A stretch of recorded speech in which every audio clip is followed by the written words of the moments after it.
Welcome to the Space Dreamers podcast, a Su Madre production.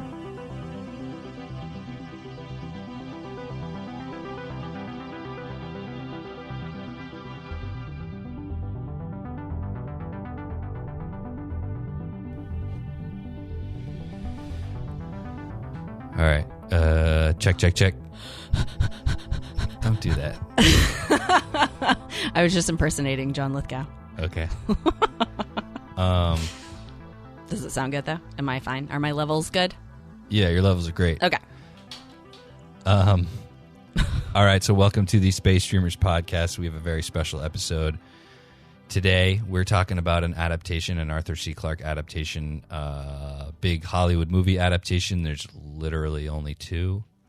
This would be the second one. The first one's not even really your standard adaptation, but this one is a pretty standard adaptation. We're talking about the film version of 2010 Odyssey 2, which is titled 2010, The Year We Make Contact. Right off the bat, that makes no sense. Yep. Second, came out in 1984, I believe. The book came out in 82. I read somewhere that Clarke wrote the book and then hit up Kubrick and said, please don't let anyone make this into a movie so that I don't have to be bothered with it. And somehow, I mean, MGM must have just had the rights, and they were like, we don't care what any of you people think. We're just going to make the movie. Yeah. Clarke was in contact with the director, as I told you, I read via email in the 80s. Yeah, that's neat. I would say that he didn't have to go anywhere, but did you see the cameo? Oh, really? 'Cause in front of the White House? Yeah, for That's 2 him. seconds, I thought to myself, I wondered, and then I was like, nah, I feel like I would have known or something, but oh, that's so great. Yeah, that's him. That's so funny. Did you also see on the cover of the Time magazine? No. Well, it's supposed to be like, it's about the whole issue in Central America. Right. And it's a picture of Clarke and Kubrick, but it's a drawing. Oh, okay. Like opposing each other. Right. Interesting. Yeah, so there are those things that happen. Mm-hmm. So we both watched the movie. Yes. I saw this movie back in college when I was originally reading these novels. I had never seen it. Yeah. Dude, I kind of considered going over to where Mom is. Yeah. And being like, what's up, Ma? Let's hang out. And be like, oh, I have to watch this movie. And then put on the same movie. I almost did that. That would have been funny. Yeah. So, just, all right, what did you think of the movie? We're going to play a game for the majority of this. Okay. And it might take a while. So, okay. I mean, I have a feeling I know what you're going to say. So, I liked it because of how faithful it was to the story. I mean, except for the interesting parts. I know. But I mean, it was neat to see a real, like, more grounded adaptation of Clarke's work. But that aside, it was really difficult to watch. And some of the changes that were made, I thought were ridiculous. Like what? Well, just like the like needing like that undertone of urgency, like Central America thing. Yeah, yeah, like, that would make a cool movie, but that should be the only focus of like a movie, right? You know. And then also the general like hostility that the Russians had for the Americans. I was like, this is not how it was or is. Right. But what is funny is I like how in the beginning they're having that conversation about, they're like, oh, can you imagine the Americans having to hitch a ride with the Russians? Right. That literally happened. Yeah. Like when we got rid of the shuttle program, mm-hmm. the Russians were still sending people to space, and when we needed people on the ISS, we hitched a ride on their rockets. Yeah. So I mean, there were so many ridiculous things about it. And like so many ridiculous things. And like you could see certain parts like were attempting to go like the 2001 route, like with some music and like shots of it was like it missed the whole mark for me. Yeah. You look like you're about to laugh at any I minute. just like the thing is, I don't know. Like I say things about movies sometimes, but then like I really feel it with this one. Yeah. That it's just a fucking absolute piece of trash movie.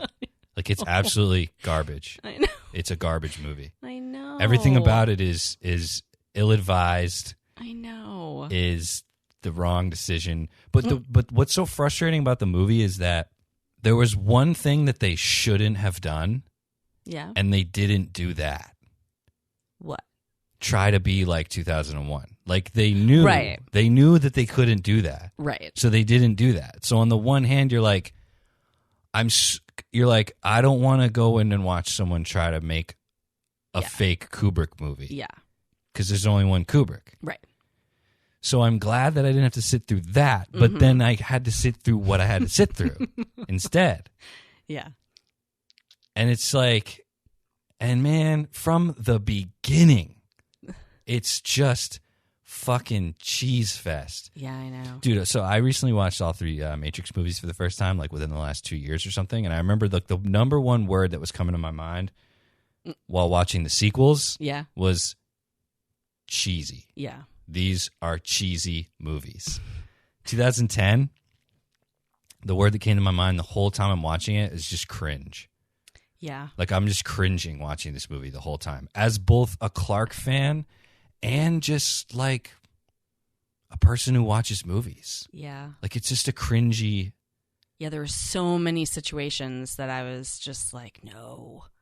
Or why? Dude, and funny what you said that kind of, I didn't really think about this. How you said it was so accurate to the book. Mm-hmm. Like right up until the most interesting part. Right. Like, dude, the part on Europa, like literally, like even if you haven't read the book, it makes no fucking sense. Because they're like, and we'll get into this because it's part of my little game, but he's like, at one point he says, we know something's down there. Yeah. We all saw it. I'm like, I didn't see it. No. Who saw it? What are you talking about? What did you see? Yeah. You saw nothing. You saw shitty 1980s effects. Yeah. Which, like, okay, it's one thing to have something be shitty but recognizable. Right. Because then you know what you're looking at in terms of story. It's another thing to, like, I don't even know what that scene was. No, it was weird. And then he's like, dude, whoever wrote the script just failed. I know. Just completely failed. There are so many scenes in this movie where people talk for a long time, but nothing is said. Yeah. And then at the end, someone will just say a thing to move the plot forward. But it had nothing to do with, like, the conversation. Like, in that scene, he's like, I think it was a warning not to go to Europa. It's like, why do you think that? Right. You only think that because you're reading lines from a script that's based on a book that says that explicitly. Yeah. But it's not said, like, fuck this movie, dude. Okay, so the game we're going to play, do you have anything else you want to say, like, generally? And this isn't a fun game. You said in a text, I love games. We're talking about 2010. There's nothing fun involved here. I thought the what is it, like the 3 solid minutes of John Lithgow breathing? That was pretty awesome. That scene was so stupid and terrible. I know. See, and that's the funny thing is, like, I always try to get on board and just see where the ride's going to take me.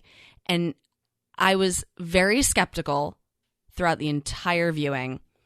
But as soon as we got to that part, I thought, oh, this is not going to be good. Yeah. And sure enough, I couldn't do it for the rest of the movie. Dude, and what's up with like why do they even, like, the whole gravity thing is like, because they had a thing on their ship that was spinning. Yeah. But it wasn't a circle. Like, that wouldn't work. Yeah. Like, how are they standing? Yeah, the gravity was a real big problem throughout the entire thing. Dude, all you have to do is there was no consistency. All you have to do is make it a circle. I know. And then show it spinning. And then every time you show inside the ship, you just don't show windows, so it's like they're spinning. Right. It's so simple. Yeah. But like that thing had like bumps on it. I know. It's like they would all be at different angles, dude. You're missing the whole point. I know. And I yeah, dude. Yeah, I know. It's just a terrible, terrible movie. Okay. So we're gonna play a game where we're just gonna label. I list a bunch of shit in my phone. Okay. We're gonna label each one of my points. You can bring up points too, and we can label them also. Okay. They're either wait what, or wait hold on. They're either wait what or what why or just cringe. Okay, this is good. Okay, you ready? Yep. Oh my God, it's full of stars to open the movie. Cringe. Such cringe, dude. Such cringe, dude. Whether you know what that's from or not, I know. Cringe. Yeah. Think about Clark, dude, how he knew. He goes, I'm sticking with one thing. The movie. What does this movie do? It's like it goes to the book. You know, it's like even though he talked about it in the book, oh my God, it's full of stars. He doesn't talk about it in the second book because it's not in the movie. Yeah. And whoever made this movie just was like, let's open with this. Yeah, because like no one knows what that is. Right, it would have no impact on the audience. Yeah. And okay. And then I wrote, why would you play that audio clip before you say that Bowman's last transmission was that? It opens with, oh my God, it's full of stars. And it was really creepy. Dude, it's horrible. Yeah. It's like you watch what Bowman went through in the movie. Yeah. And then through all that amazing, just crazy experience of watching that movie. Yeah. And then you sum it all up with that horrible audio clip of a person sounding not even remotely like they're surprised or baffled by what they see. It was terrible. It's like, oh my God, it's full of stars. Like, what? Yeah. Like, were you just obsessed with the 80s and like synthesizers and you just thought that was cool at the time? Like, I don't get it, dude. Don't get it. So playing that clip before you say that that was Bowman's, what are we labeling that as? That's, wait, what? Or what, why? What, why? Okay, opening. I just wrote opening is cringe. Yeah. Like the music with the fucking satellite dish. Yeah. It's like, again, it's like when you're watching it, you're like, at least they're not copying. Right. But they're like, doing something else that's even worse than copying. Yes. You know what I mean? Definitely. Okay, first dialogue scene isn't terrible. I wrote that. Correct.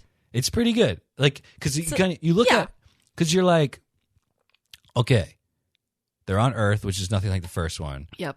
And it's like you want it to be, again, different, but not. It's almost like they were like, we're not going to be like the first one, but we're also not going to be like normal movies. Same way the first one's not like normal movies at the time. Right. You know, with like the shots that are really far away and it's the dialogue. Like, that's pretty cool. Yeah. Anyway. No, that's what I mean. Like, I was able to suspend like it's like every step the film took just got worse and worse and worse. Yes, I agree. Yeah. What does the issue in Central America have to do with spaceflight? Yeah. Wait, what? Yeah. Wait, what? Jupiter's 2.5 billion miles in that direction, dude. Who gives a fuck what's happening in Central America? Okay. Wait, what are my choices again? It's wait. It's wait, what? Wait, what? Or what? What? Why? Yeah. Wait, what? What? Why? Those are just the things that I would say while I was watching this film. Yeah, I know. Why came up a lot for me. Yeah, and also just cringe. Yeah. Okay. The guy tells him to check the orbit, so he goes and checks the orbit. Bro, this part was weird. What? Okay. Remember he tells him, he goes, check the orbit. Yeah. Have you checked it lately? Yeah. And he's like, okay. And then he goes and he checks it. And the dude, it's a shot of him staring at the screen, like straight up, like laughing maniacally, but subdued, like quiet. Yeah. He's like, and then you find out that like the Discovery's like decreasing its height from Jupiter or Io. It's like, why are you looking at the screen and laughing, dude? Yeah. It's like, what? Why?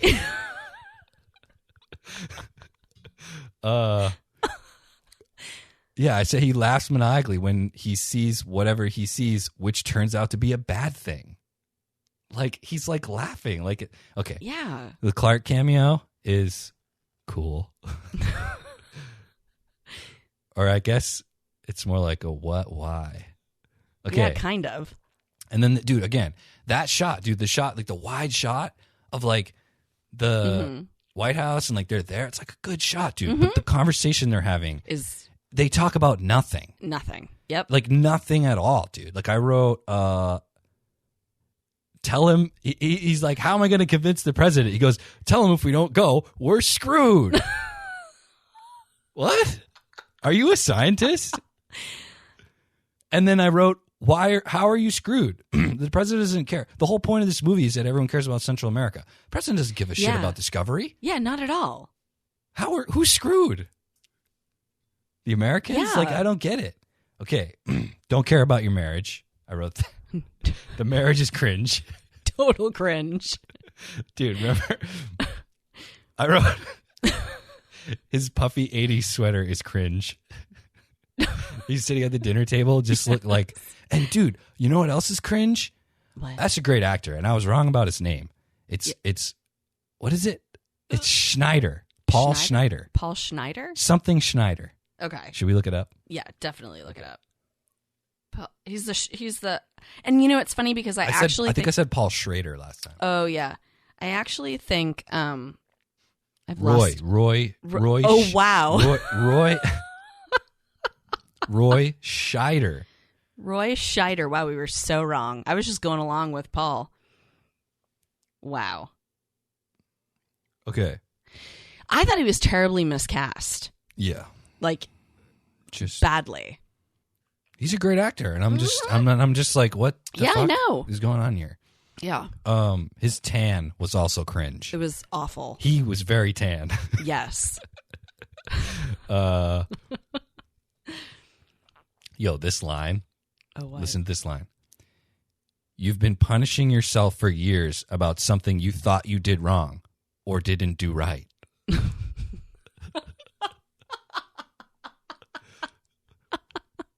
What is that? That's a wait, what? Yeah. The movie could have been 2 minutes shorter. Dude, and then I wrote, I'll be scared enough for both of us. Smash cut to making out. I'm pretty sure someone chipped a tooth. Dude, literally? Yeah. Like, the dialogue between him and that woman, his wife. Yeah. like, if you don't care, Yeah. then don't even write the scene. Exactly. Because it was terribly done. It was so just, like, it just was so bad. Yeah. Like, I don't give a fuck about that And woman. it's so funny because it's just funny because all of that could have been completely left out of the film because there's zero reference or importance to it later on, as opposed to the book, which actually comes back. Yeah. You know? It just was awful. Dude, that movie, I almost feel like the movie should have like opened with him waking up on the ship. Ooh. And the rest could have been like flashbacks. Oh, that would have been awesome. Actually, you wouldn't even have to do anything. Yeah. Because the scene where he's waking up is also not terrible. Right. Like, Agreed. not good, but Right. it wasn't the rest of the movie. Yeah. Okay. Oh, my next one is waking up Floyd wasn't terrible. Right. Okay. Okay. And this is in quotes. Your government wanted us to awaken you. Honestly, dope line. Like, yeah. that's pretty intense because it's Right. like clearly you're awake for not the reason you're supposed to be awake. Yeah. I don't know. I just think that part was pretty cool. Yes. But then it just goes downhill, dude. Oh, yeah, it does. Like, okay, dude. How about Helen Mirren with a Russian accent? Dude, Helen Mirren can do whatever she wants. No, I know, but especially with that haircut. I didn't hate her accent. No, I know, but I was just like, oh God, we're gonna do this. Yeah. I feel like, dude, like Roy should have been her role, and she should have been Floyd. I would take her as a Floyd over everything else in this movie. Like that would not even that it would be an improvement. It would have been like a fucking lateral movement in a different direction. Know what I'm saying? I do.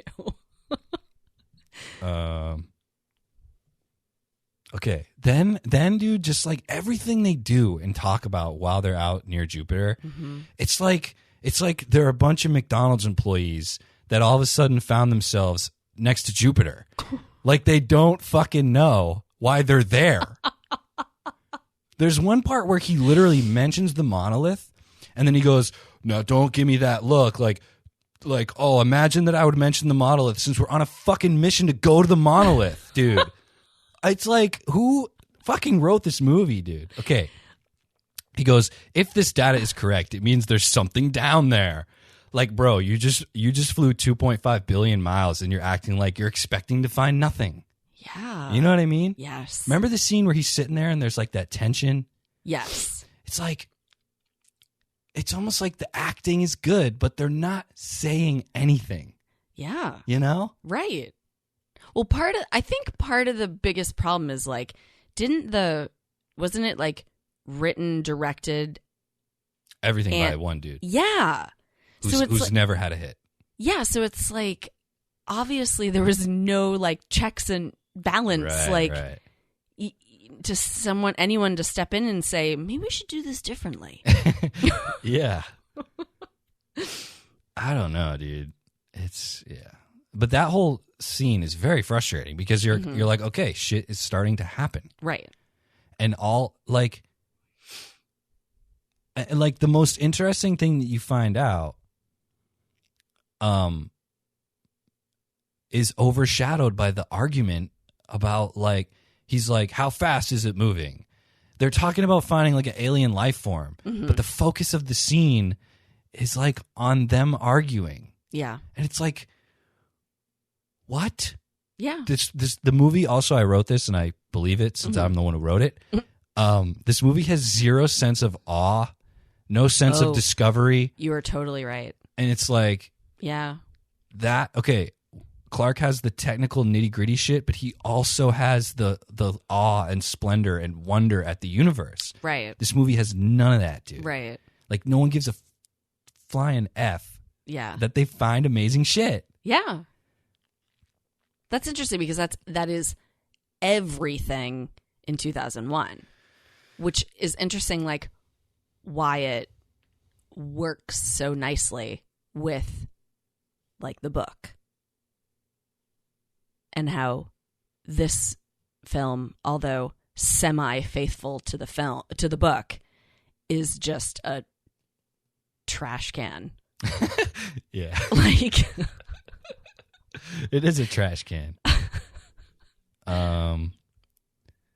Yeah, that was. Yeah, these people, not McDonald's workers. They act like they're like office workers. Like they like, why are we here? Yeah. Like they've been like put on the ship like against their will. Yeah, dude. Doesn't make any sense. And okay, even in that scene, they're talking about an alien, and I don't even know what they're talking about, dude. He goes, I wrote, what is moving 1 meter per second toward the sun? Like, did they really detect something that's moving at a rate of 1 meter per second? Like, how the fuck? They say that. Yeah. I'm like, what are you detecting? Yeah. I had no idea. But that's like the most interesting part of the movie, or it should be. Definitely. And it's clouded in nonsense, like nonsensical dialogue. So I wrote, there is no sense of awe or discovery in this movie. The realization that there's life on Europa is not the focus of the scene, but the Americans and Russian arguing is the focus. Everything so far has just been a what, why. Yeah. Just been a why. Why are we doing this? Exactly. Okay, I hate the guy's black hat with a passion. Why doesn't he match? You remember? No, who? Dude, the guy Max. Okay, Max. Who I have problems with later on. Yeah. But like when they're doing that whole they're sending the probe to Europa. Yeah. That guy Max, They're all wearing uniforms, dude. Like they're all the same color, and he's wearing a black hat. It's like looks like it's made out of felt. And I'm like, why are you wearing that? Okay, I can tell by this attention to detail how unimpressed by this film you really were. Dude, if you're going to be in your uniform, it would be while you're doing the work. Right. But I'll get, the hat comes up later too. Because, dude, okay, listen, okay. I hate the fucking hat. Yeah. Because all their outfits look cheap as shit anyway. Oh, yeah. And then he's wearing, it's like a felt black hat. And I'm just like, what the fuck? Okay, the hat doesn't matter, but the hat comes up later, okay? Okay. I feel like the hat really matters. Dude, because it looks so stupid. They're all wearing tan. They're all wearing the same outfits. Yeah. It's a fucking uniform. Yeah. And he's wearing a black, it's like a Newsies hat. Yeah. Cringe. Definitely. Dude. But also, wait, why? Okay. Okay, and then the part, I already said it. There's something down there. We all saw it. I didn't see it. Nope. No one else saw it. No one in the audience saw it. So nope, not at you all. need to convince us. Why are these morons acting like weird things are abnormal? You're fucking there to investigate a weird thing. Yeah. Every time something abnormal happens, they're like, oh, gee, why is this happening?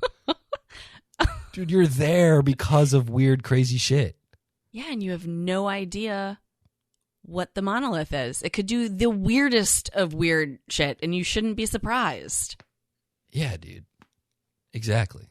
I mean, but then again, I guess what do they know? I don't know what they know. Don't they talk about it? Oh, probably, yeah. And they're like, you should have given it to us sooner, and we could have tested it, and yeah. I think they all know that they're going there. Well, maybe, I don't know, dude. It doesn't matter. Yeah. Countdown from 2 minutes is so fucking unnecessary. So it's like, dude, you're just trying to, that's when I feel like they're trying to be like, you can get away with silence for 40 minutes. Yes. You know, so we can do weird, elongated shit here. But yes. No, I'm sorry, you can't. Countdown from 2 minutes. What are you doing? Dude, the air braking scene was so belligerently stupid. It was so stupid. It was unbelievable. Why were they on fire? Oh, the heat shield. But why were they? Dude, why they're would in you? Space. Yeah. Why would you light on fire if you're braking? It's like the friction, but dude, the heat shield is for when you're re-entering the atmosphere. They weren't in an atmosphere. Oh, you're right. It's fucking bonkers. I'm pretty sure that part, while it was going on, because it goes on for a while, I kept thinking, please, Mom, don't look at the screen and don't ask any questions. Well, dude, that's the thing about that scene is that it makes, if you hadn't read that book, what the fuck does that scene even mean? You wouldn't have any idea. You'd have no clue. Yeah. You'd be like, why is this dude in like an aquarium, like that terrarium? Yeah. Oh, yeah, that was awful. And like, just why? Everything about it, why? Yeah. Like, I only know because I read the book. Yep. I do love the Russian with no subtitles. Oh, yeah. Peak filmmaking right there, in my opinion. The spinning, we're not really playing the game. We're just going through my notes. But if you feel like giving it a title, everything is cringe, but some things are also, it doesn't matter. Okay, the spinning part of the ship makes zero fucking sense because it's bumpy.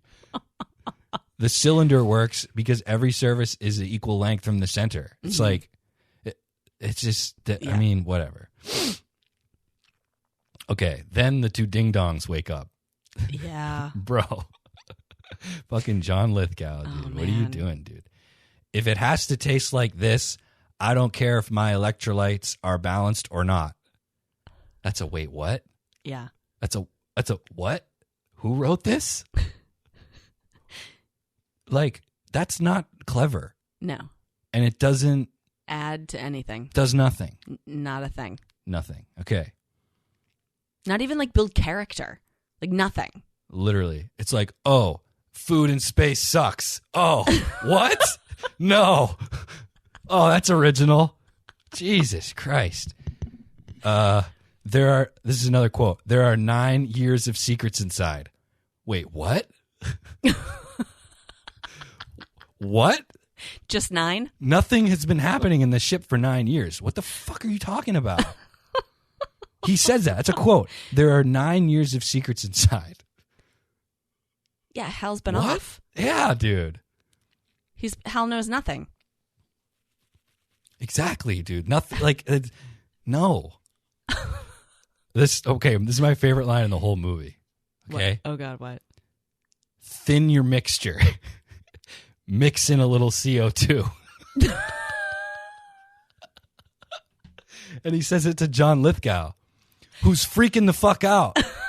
And he's like, yeah, just turn up your CO2, person who's never been in space and can't deal with it. Thin your mixture, turn up your CO2. He's just like clutching at his Just like, and then who breathes like this? I don't know, dude. John Lithgow does. And it's just everything about it, dude. He's like, I'm not an astronaut, I'm an engineer. It's like, you came 2 billion miles, dude. Yeah. It's too late for that. Yes.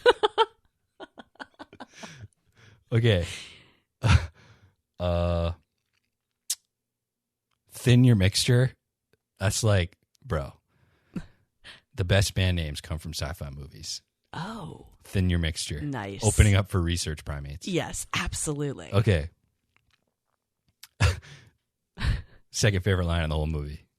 There is oxygen here. I breathe normally. I wrote, after traveling 2.5 billion miles and detecting chlorophyll on Europa, they need a guy to take his mask off on a ship to determine if there's oxygen. It's like, there shouldn't be chlorophyll on Europa, yet we're detecting it. And they're like, I think there's oxygen in here. Take off your Let's mask. just test it out. The funny part, though, about that is that actually happens in the book. Yeah, but it's probably way better. Yeah, I mean, it works. Yeah. Oh, my God. Maybe, dude, okay, there's a little part of me that maybe thinks that, like, maybe Clark's stuff isn't very good for the adaptation. Maybe. The technical ones. Right, because you get too hung up on that crap. Yeah. And whereas I think that's why Childhood's End worked so well. Right. Is because it is very different. But the core ideas, like the philosophy type shit, that's intact. Exactly. But still a terrible movie. Okay, and then they're talking about, like, I wrote, why is John Lithgow's mask visibly fogged up? Yes. Literally only when he has lines. Yes. Like, that was awful. you could see straight through the faceplate for every scene, except when he's in front of the camera delivering lines. I'm not making that up, dude. No, I know. It was awful. I noticed that, and I was like, what the heck? Okay, and then... Also, how could that possibly... Like that... You can't fog up. Like, if you're an astronaut in space, your thing can't fog up. There have to be anti-fogging things. Right. Because it would be life-threatening if your mask fogged up. Yeah. You know what else you know what else would be life-threatening? If you designed a fucking pod with the fucking instrument panel right in front of where you're supposed to be able to see out the windshield, dude. Dude, like, and especially the flawless art direction and design of 2001. You literally see, like, in the same movie, you see those pods, and then you see the fucking one that they made on the Leonov, and you're just like, dude, that looks like a little kid's paper mache thing. I know. Like, what are you doing? And it's, dude, he has a windshield, and there's a triangle in the middle with a bunch of buttons on it, and all you can see is out the corners. I'm like, what? Like, what? Yeah. Wait, what? Right? Okay. Now, Max and Kurnow don't even know each other, okay? They do not. Yep. And then they go on their little journey Yes. from Leonov to Discovery. Yes. And they become fucking soulmates. Okay? Dude. And this is the problem with the hat. Yeah. Because then Max dies. Did you notice Kurnow is then wearing his hat, dude? Oh, I didn't put that together. It's because they're buddies, dude. Oh, wow. It's like they tried to sneak in two random characters with Yeah. characterization.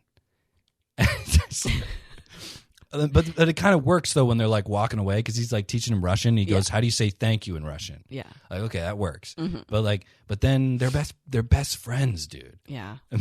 When he was like peeking in the window of the pod, I was like, get out of here. Yeah, dude. Yeah, it was you just awful. met him. Yeah. And he's in front of his spacesuit like pressing buttons. Yes. It's like, dude, 5 minutes ago you said you weren't a fucking astronaut. Yeah. And now you're in charge of this dude's suit? No, yeah. Okay. I wrote Kurnow and Max have one fucking EVA together and they're all of a sudden best friends. I type it really quick. Yeah. You know? Because I could have missed I just wrote meeting Hal is cringe. Do you agree? Yeah. I hated that entire scene. How he like pushed in a couple. Dude, I noticed that too. And then he pushed in a couple. And then just push them all in. Bro. Push them all in. I noticed that too. Just push them all in. He would push it in, then he would turn. Yeah. And then he would type. And then he would turn and he would push it in. And then he would turn and he would type. Turn, push it in. I'm like, what are you doing, dude? Just push them all in. Yeah. And if you're noticing that kind of shit, dude, like, Yeah, I know. then you're just visually not interested in like what you're looking at. You know what I mean? Oh, yeah.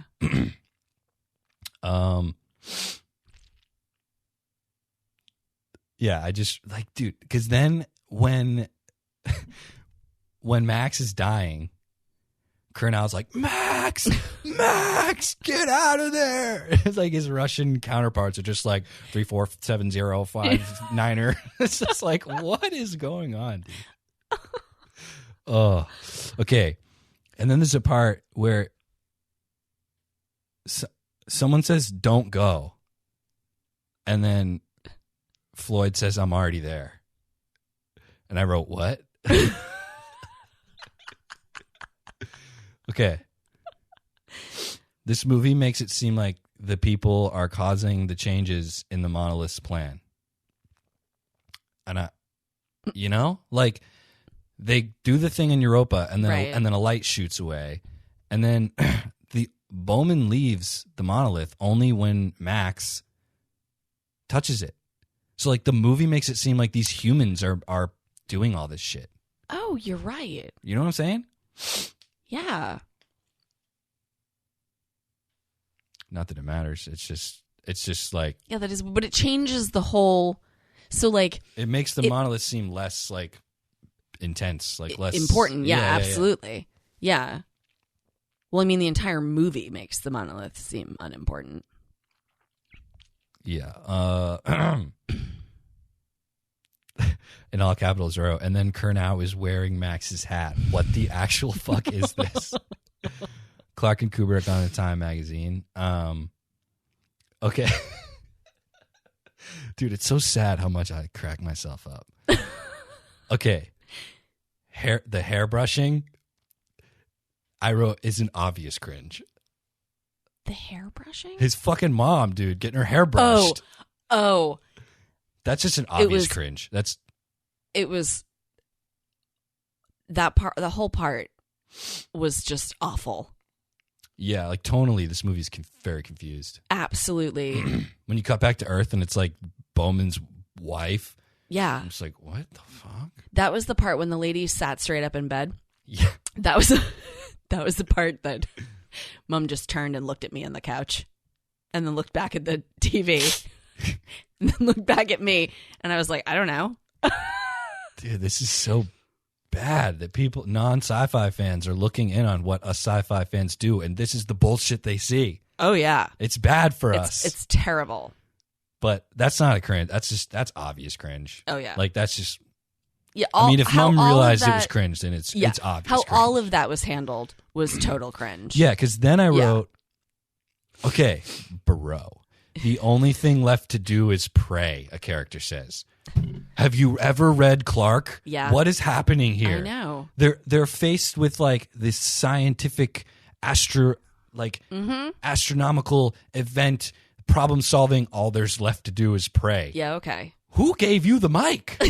Like, go home, dude. What are you doing? So then I wrote, I was David Bowman. Okay, that would have been so much more impactful if you didn't show the shit on Earth. Again, none of that shit's needed in this movie. Yeah, exactly. It's barely needed in the book, but it's all right. It's like, also, you know, all of Floyd's voiceovers in the movie, like utterly pointless. Yeah, definitely. Because if you don't have the information, it just doesn't. There's no need for it, right? Other than to be faithful to the story, which you've completely destroyed anyway. Yeah. Also, dude, that scene again. This is very nitpicky, but because it's but right before the mom wakes up, yeah, like that, this movie finds the time to have those doctors explain what's going on with her. Like, oh yeah, it's literally 5 doctors who know what's going on talking to one doctor who doesn't, and he tells him everything about this woman. He practically gives her blood type. And the guy's like, what have you been doing? He's like, physical therapy? And they're like, yes, twice a day. And I'm like... And that's not even how it is in the book. What happened to Europa? She's not a vegetable. I know. She's just in a nursing home. Yeah, so but why just did like they do that? It's just such obvious exposition. Like, Yeah, I when you know. make fun of movies for exposition, Yeah. that's like bad, dude. Bad. That's real bad. Okay. We're getting to the end of my notes here.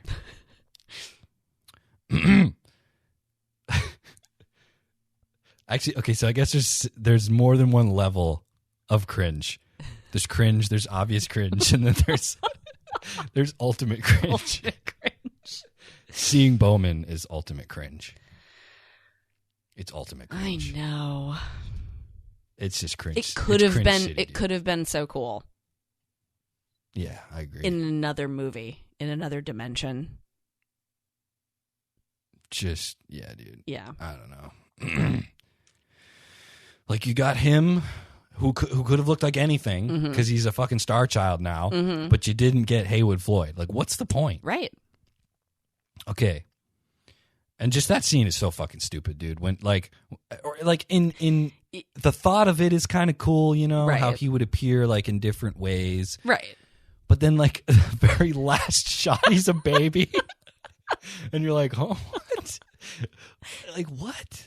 And you forget that the people like, Floyd doesn't know that happened. No. Yeah. We do, because we saw 2001. Right. So could you imagine? Like, what would Floyd... He'd be like, everything about that made sense except for the baby in the bubble at the end. He's like, I thought I was being reached out to through the, time, space, whatever, until that baby. Yeah. That just... Be like, I saw a baby in then there. I thought I was, completely mentally ill. I wrote, there's gravity in the... That doesn't... Yeah, I mean, I'm sorry, the gravity situation was just utter cringe. Yeah. Would you Dude, write? I wrote, what's with the aging show? I don't know. It must have been a reference to... Yeah, Bowman aging. But why did I write show? It must have been something. I don't know. Okay. You can't grow a good hot dog indoors. What? What? He definitely said that. Who said that? Floyd and Kurnow are sitting there. Remember, he's like, I want a hot dog. And he's like, yeah, the Astros field. And he goes, nah, you can't grow a good hot dog indoors. You got to go to Yankee Stadium. Dude, even if he doesn't, Wow. even if he's not saying grow hot dogs, no one cares about Yankee Stadium, dude. No one cares that you want a fucking hot dog. No one cares. And then I wrote, this movie's dialogue is simply terrible. Mm-hmm. I wrote, just make an AI that will do what it's told. Like, enough of this shit, dude. This tension. Like, is Hal going to do it again? Yeah. No, he's not going to do it again. Like, no. they wouldn't make that again as the movie. Imagine if the climax of the movie was like the same fucking thing. The same thing. If he's just like, Hal goes rogue. He's like, I'm sorry, Chandra. Yeah. Like, no, dude. Okay. You're right. I never thought about that. There's zero suspense because it couldn't happen twice. Why? Why would it happen twice? Yeah, I don't know. I don't know. I never even thought about that when I was reading the book. Oh, God. Neither. In all caps, I wrote, use them together. Use them in peace. Also in caps, cringe. That was added, right? Yes. Yeah, it was awful. Okay, and my last one is, fucking Floyd says, I have a feeling the answers are bigger than the questions. What? What does that mean? Oh, my Lord. Wow. I have a feeling the answers are bigger than the questions. Are you a scientist? Like, do you belong here? Yeah, that's why it didn't make sense. Nothing about Floyd made sense. He's pretty useless even in the book. Why is he even Definitely. there? He's there just because he's guilty? No, Just because he he's feels like guilty? he's like the diplomat. Yeah, they don't need diplomats. They need Yeah, I know. astronauts. I don't know, because you needed someone to like tell the story who wasn't actually like involved. True. You know, I don't know. Yeah. Or how about the gorgeous Fantasia like dancing bricks? Remember that What? gorgeous animation? I was thrilled by that. Wait, dancing bricks? You know when they're looking in on the spot, and it's like the flowing bricks. The little. Oh, yeah. I was like, super rudimentary. yeah, I was like, what am I watching here? Yeah. Because they weren't just like multiply. They were like doing like weird movements. It looked like super, super early, like CGI. Yeah. Yeah.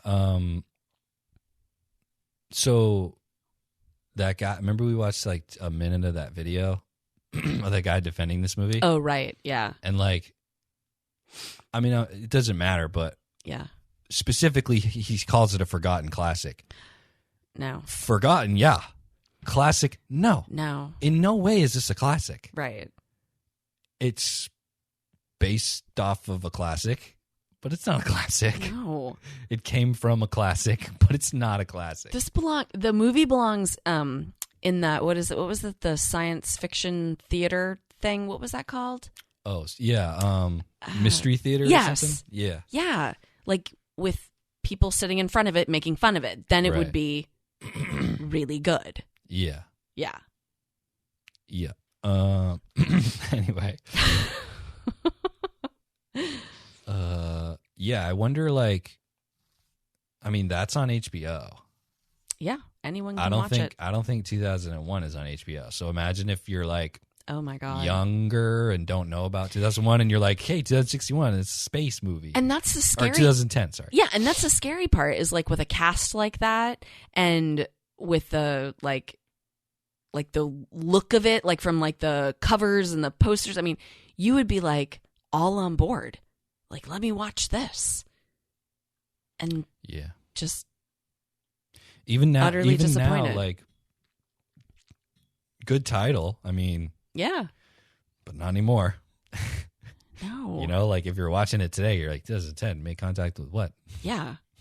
But they don't. What do they even make contact with in the movie? The Star Child, I think. I mean, is he even like an alien? Like, is he even? I mean, he's not, because he was David Bowman, but he's. Yeah, I don't know. Does he count? As what? An As alien? like an alien or another intelligence? Well, he's not David Bowman. He says that. Yeah, you're right. explicitly. You're right. So, I don't yeah. know. Yeah, the movie was rough. It was difficult. It was very difficult. I was like, it was awful. I would argue it has no redeeming qualities whatsoever. I tried in the beginning to give it some, to be like truly critical of it. But it's just pretty awful. Yeah. There's like things can be, you call it like food for thought. This is like like empty stomach for thought. You know, like there's just nothing to think about while you're watching this movie. I mean, but I wish all the filmmakers the best of luck in whatever they do in their lives. It's going to be hard to make a movie. This is a great example. Yeah, you should ask for help and not do literally everything. Okay, you want to hear something funny? Yeah. You showed me a movie poster recently. Yeah. Because of the way that something was written on it. It's called Outland. It had Sean Connery. Oh, yeah. That's directed by this guy. Get out of here. And that's considered a cult classic. Dude, I every movie directed by this dude is sci-fi. Really? But I've never heard of any of them. Yeah. I could see like how it could be cult classic, but it's not even like witty enough or... What, 2010? Yeah. Dude, there's nothing... Like there's nothing enjoyable about attractive, yeah. It's not even like a movie, like there's one scene that's like fucking sweet. You know what I mean? Like, no, it has nothing. No. Yeah. It has zero redeeming qualities, in my opinion.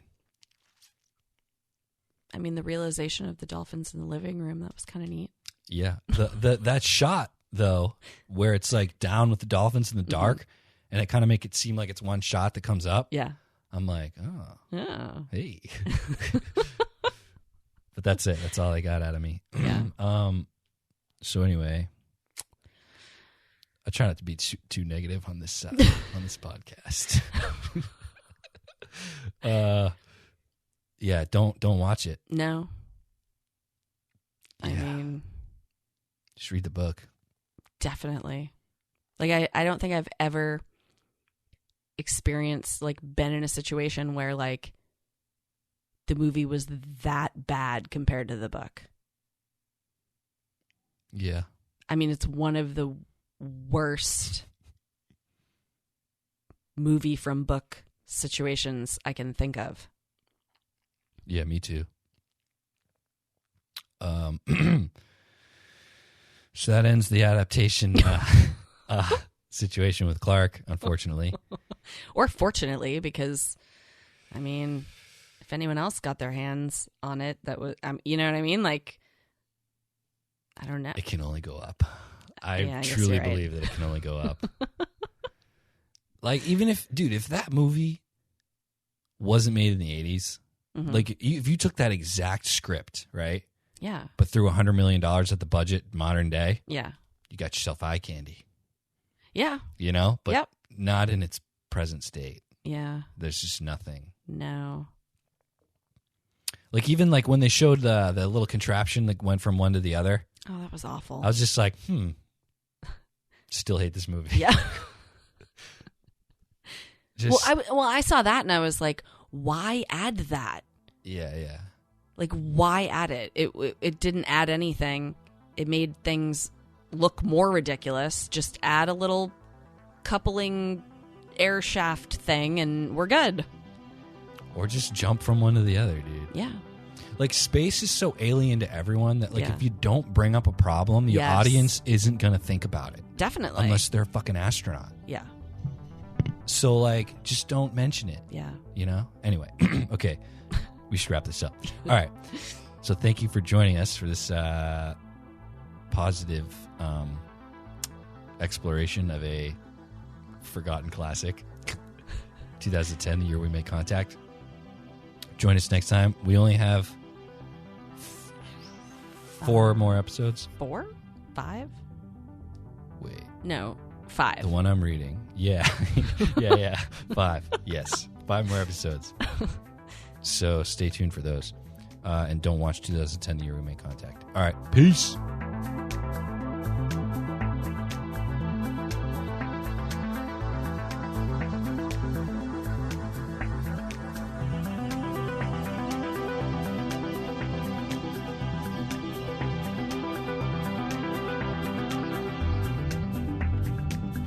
Thank you for joining us for today's episode of The Space Dreamers, a Sue Madre production.